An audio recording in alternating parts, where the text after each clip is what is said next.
Welcome back to this video. My name is Rafi Yakub right here, and today's video I'm going to show you on how to check your Windows specification. So let's see.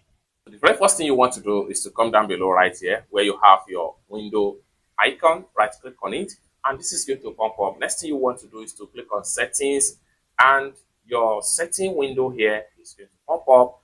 Next thing you want to do is to simply click on system right here, just like so.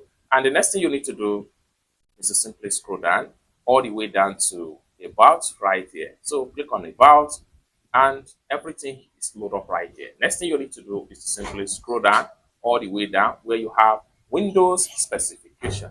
As at the time of making this video, the window I use here is Windows 10 Pro. The version is here, and the install date and iOS build and experience feature. As simple as that. So this is how best to know your Windows specification without any stress. I hope you really got value for this video. If you find this video useful, give this video a big like, and also remember to subscribe to the channel for more useful tutorial about how best to use your Windows laptop. Thank you so much for watching, and I hope to see you in my next video. Bye for now.